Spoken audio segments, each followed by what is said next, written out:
threshold, then my brain is like, how do you define that threshold, right? So my answer to this question is that I don't think anyone developer, like code developers should like make any changes. Like this change should like come from the community. I mean like we have a lot of hacks like with Phoenix hacks and everything, and these are sort of like censored because blockchain is like visible, like everyone can see that where the money is going.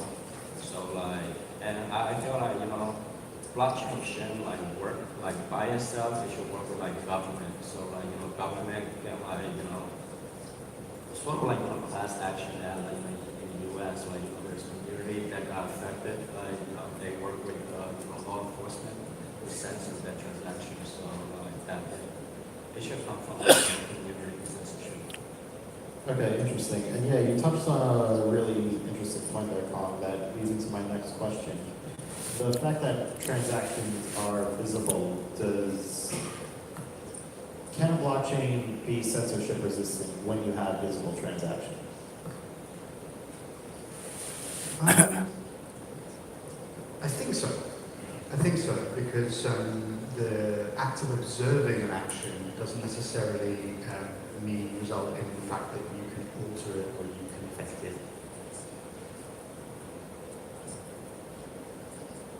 It's obviously important. I have a lot of fucking enemies. Yeah. Yeah, no, I mean, if you can see the transactions, I mean, then you can say, oh, I'm just going to just decline to put these in a block. Or if you can see the transaction in a certain block, you say, oh, I'm just going to decline to go on top of it. So obviously, the more sealed transactions, better. I suppose it's a bit like that blacklisting by feather forking. Yeah, I think that Miller characterized in 2014. Excellent. Is that what we're talking about? That's what we're talking about. I guess I'll answer that question with answer to the previous question.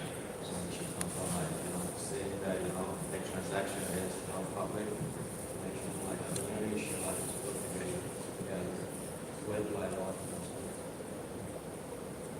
Okay, great.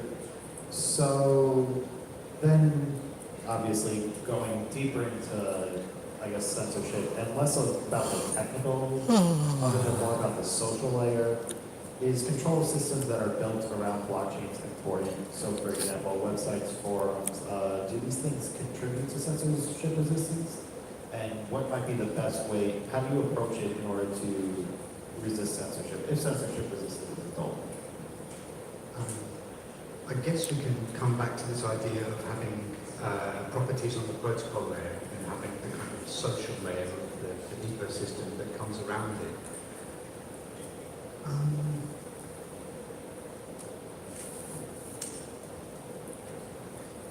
Don't know.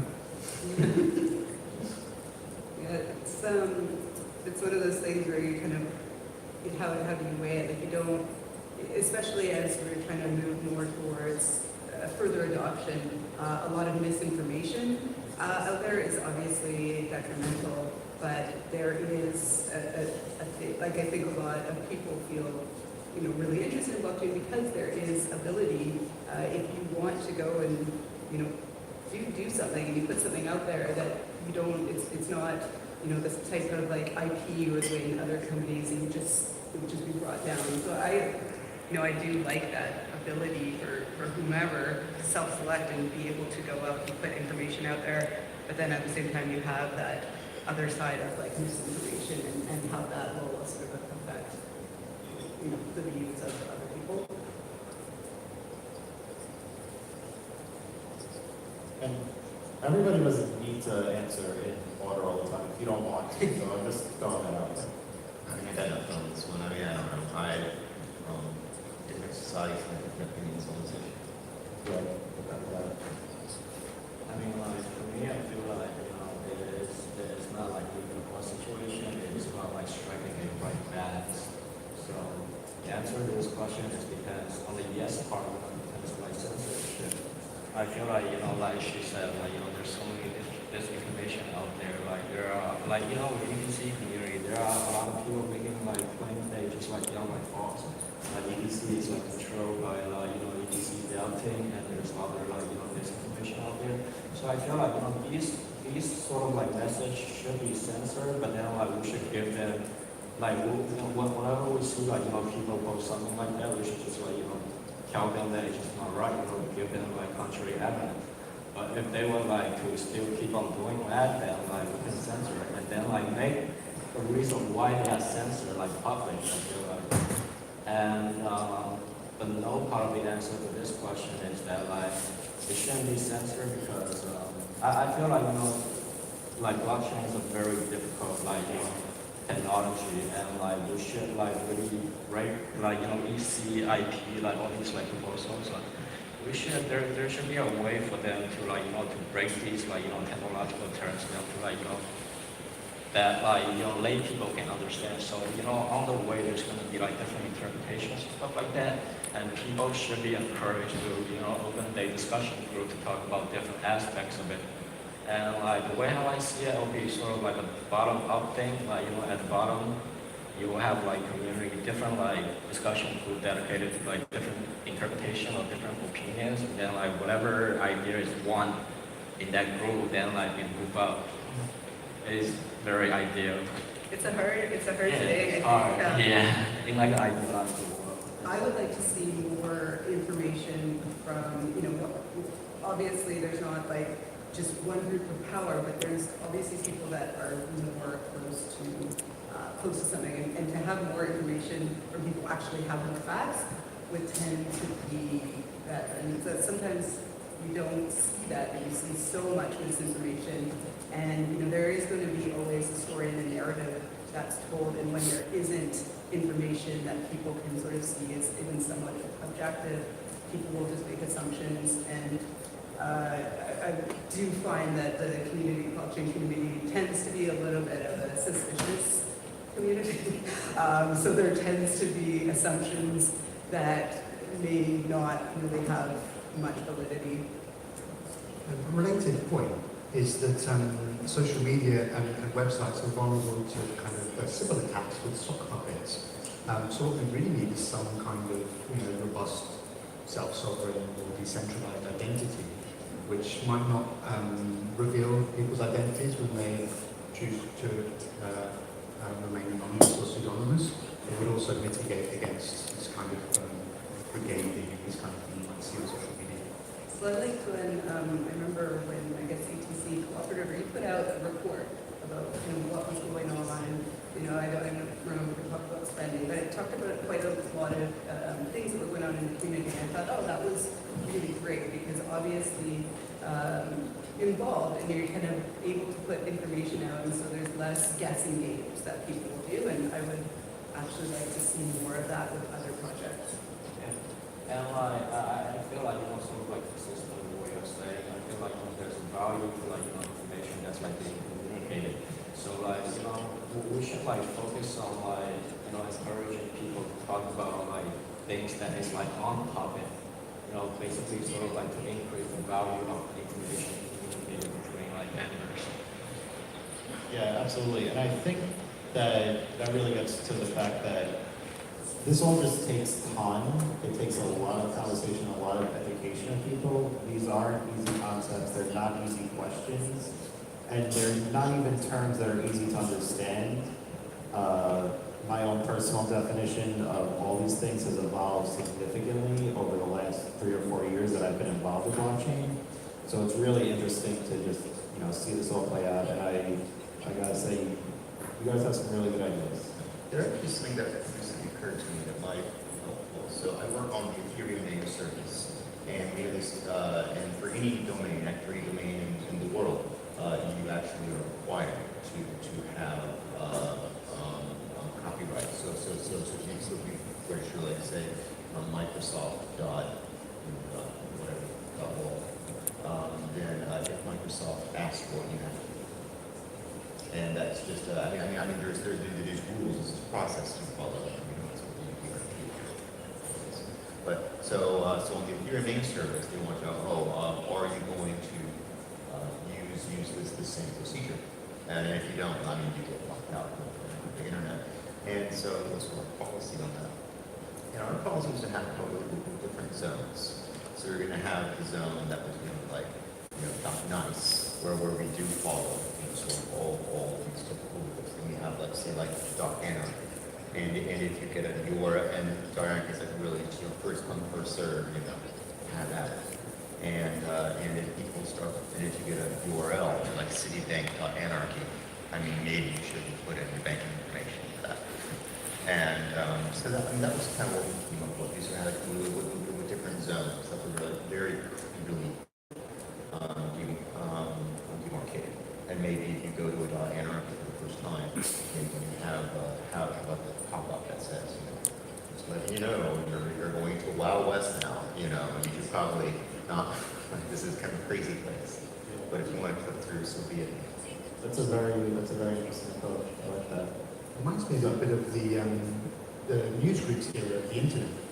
That sort of category was inspired by that, yeah. So there was the alt lot where you could just go crazy, and there was curated. And so we don't actually know what someone said I can't would say to that. They've never allowed like a document. But that's at least the kind of approach that we're currently. All right, so back to immutability because it's such a fun thing to talk about. It's often seen as an all or none thing. Is this true? Is immutability, does it have to be 100%? Can it be 90%? And does occasional mutability or censorship, affect the whole, or does it only affect the specific part that's being censored? New words. So the word immutability sort of lends itself to being this kind of all or nothing thing. I'm having an interesting conversation on Twitter with somebody, and they brought up the example of the Quran, the Muslim Holy Book, as being possibly the longest lasting immutable text. And we hypothesized that this was partly as a function of the decentralization of it. And we're trying to think of other examples of long-lasting immutable records. The only one I could really think of was the Doomsday, which was the Middle Ages kind of tax collection system we had in Northern England. But there was only one copy of that for several hundred years. So, the guy in the church that's looking after that, he might have a special pen. I don't know. I personally don't like all or nothing things. Had lots of tweeting with Donald, and he doesn't always like my approach to things, but I generally don't like things that are very dogmatic and this or this, because I don't think that we don't have much certainty of anything in the world. So to say something must always follow something is, I don't think it doesn't follow like a scientific sort of methodology or rigor. It's kind of just, you must do something. But at the same time, obviously, you can't just have like, and then you win, be changing sort of records and things like that. So I would hope that it is not a total all or nothing, but obviously more towards one way than sort of a central. I guess I already answered that question as well. Again, saying that my background is in psychology, so there needs to be like variable that we measure everything against, and this variable should be sort of like a cost benefit analysis, that whatever the upgrade, if the upgrade improves usability, scalability, then user friendliness, and then see whether how much you sacrifice on security. Because blockchain without security is nothing. So we shouldn't compromise it. So we should take that cost benefit analysis to see whether upsides work for the downside, if there is a downside to security. I think the concern that people have different utility functions for different properties. So even if you could agree objectively on cost and benefit of each one, not to value each property varies. So I'm not. It's just unclear to me. And it is not clear. It is not a question. I just feel like there still needs to be sort of standards of it, to ground people's thinking. I guess there's also the possibility that you might have a slippery slope kind of situation where once some changes are made, then it opens the door for making it easier to go through that process again. Yes, I think a lot of times it comes down to not sort of understanding if there is a process or just being at like the whims of whatever. Yeah, and I think I come from, I'm a chartered accountant, started my career as financial auditor. So, you know, I do see that there has to be a place for some type of duty of care or, you know, whether it's, you know, people don't believe in regulation, at least some type of self-regulation. And it just can't be, like flailing around and we have an issue, so let's just deal with it. But there has to be some type of process, standards and things like that. Yeah, absolutely. So I don't want to, we only have a couple minutes left, so there's just a couple more questions I want to get to. Obviously, the big elephant in the room is that the DAO was related to this. I'm talking about that? No. I mean, Well, no, you don't think about it. well, yeah. Related. It's what it is, you know, two great change have come out of it. So my question though is, when it comes to it, yeah, there was a DAO attacker, and that person obviously had their balance taken away, but there were many child DAOs that were very hard to identify who actually owned them. There was a total of about 6 to 7 million US dollars worth at the time in them, and these were generally highly technical people who were secure from the DAO attacker. The DAO attacker could have never taken their funds. Just the question was whether or not who owned these addresses was the DAO attacker. So what happened during the hard fork is that those funds also went to a group of trustees that were essentially going to decide who gets their funds back, who is the DAO attacker and who is not. What are your thoughts on this part of the process that maybe isn't so commonly known or talked about? And if anyone earned their money, it was the DAO attacker. Why? Well, they did all the work.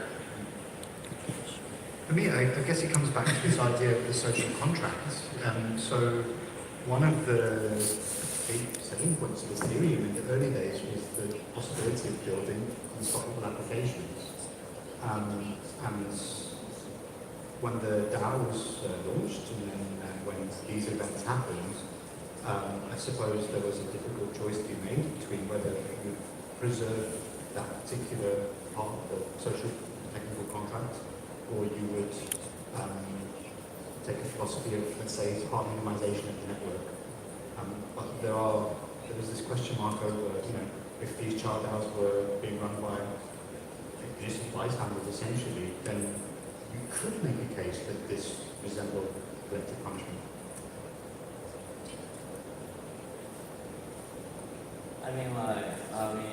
Going back to what you said earlier, like what was the point about DAO?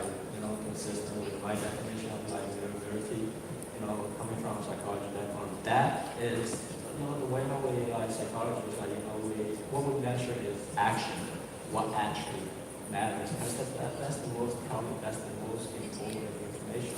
So the way how the DAO is handled is very telling of what kind of mindset they represent. So, and about people who are technical to handle the child DAO, I feel like, they should be able to, take full control of their transactions. And for those of us who are not technical enough to take care of their, fund, I don't know, there should be like an educational thing, to really tell people to how to do things. But then education is a big part of so I feel like there's a big gap, knowledge gap between developers and lay people, and we should focus more on bridging this gap of education. There's maybe one thing I'd like to help, since we're talking about the DAO. One thing I think is a common standard that has come up within the foundation is that if there is a bug and the amount of money at risk is comparable to the amount of money we estimate it would take to successfully attack the network, then we're much more likely to do an emergency hard fork to correct it. Because we would say something like, we don't want there to be money incentives to attack the network. And so, I wouldn't want want to be clear, it's not policy, but this has often come up, and I think it's certainly in the ballpark of reasonability. It's almost like an economic threshold. Yeah, in a way, yeah. I mean, so you also, so in the mistake makes it especially easy, because you know you have two completely finalized blocks, and if 1/3 gets burned, so if you, one's the total at stake, so if you said, oh, well, say, half, like the amount for the bug is half all money at stake, you're like, whoa, yeah, you totally want to get that one, because otherwise the miners are gonna want to do some funniness. And you can't have that. Yeah, without a doubt. So we've run a little over time. The next speaker, are they coming up now? Okay, perfect. All right, I would very much like to thank the panel for giving very thoughtful responses to